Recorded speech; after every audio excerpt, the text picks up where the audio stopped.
Hello guys! Kain tayo for lunch. Late lunch na kasi mga 1, past 1 na ako dumating. At saka past 1 pa naman guys. So, madalian ako nagluluto ng rice kasi rice cooker lang naman.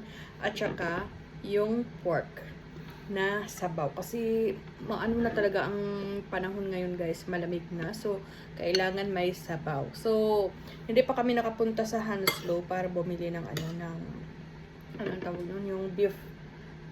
Sa Hanslow lang kasi ako mahilig magbili ng mga beef para lulutuin kong soup soup or masabaw na ano. So may ano pa naman ako, may natira pa naman akong isang hiwa ng liempo ng baboy na last month pa yata to na bili namin sa sa Costco. So ginawa kong sabaw guys kasi kakain din yung kulot ko ng nito, yung baboy na liempo. So kain tayo. Sasawan ko ay tuyot suka, hindi manghang.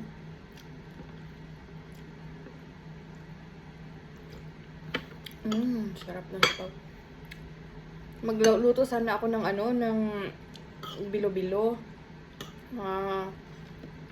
Yung nabilhan kong shop bago ako umuwi galing sa after work ay wala silang binibentang yung taro or gabi. So saging at kamuti lang nabili ko kasi may mga stock naman ako na mga mahirap bilihin gaya ng glutinous rice at saka yung sago. Ayan, mayroon ako yung stock noon nabili ko sa Korean shop yata yun, Korean shop. Sa Mumel din nabili yun, kaya kailangan talaga may stock ako kasi mahilig ako magluto ng bilo-bilo. So, at saka naisip ko parang isa lang ang natirang coconut milk ko na lata na sa can.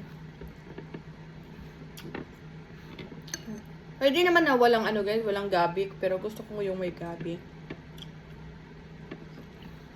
So, kamuti lang ang nabili ko at saka yung plantain. Kasi wala namang saba dito. Mahirap ka makahanap ng saba. Sarap. Nag-stop ako ng konting shopping sa pagkain kasi nabili ako ng spinach.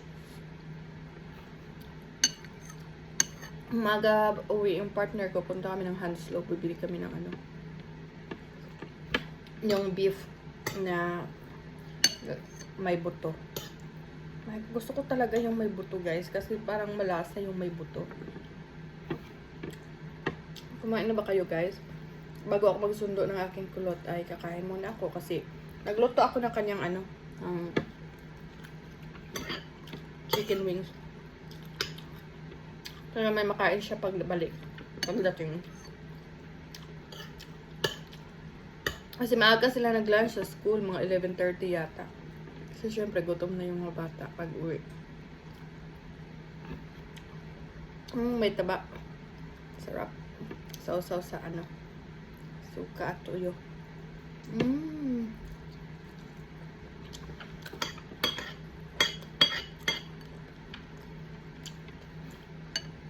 Kakaano lang kasi ang baboy dito guys, yung pork nila kasi hindi mataba, yung hindi nag-oil yung fat niya, parang laman pa rin. Ewan ko ba.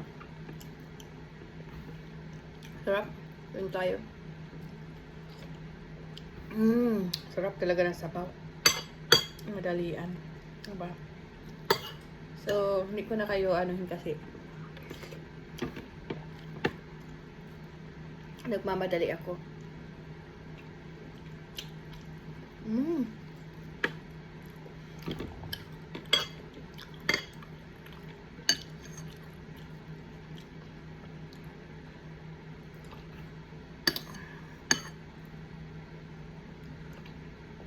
Pag mapunta kami ng Hanslow mamaya, doon ako makabili ng coconut milk at saka pangdagdag ng gawin kong bilo-bilo.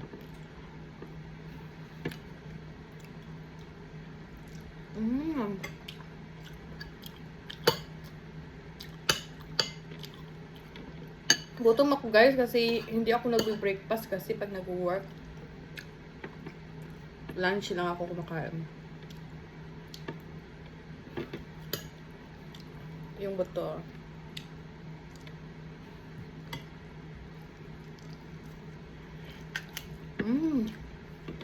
Bye bye.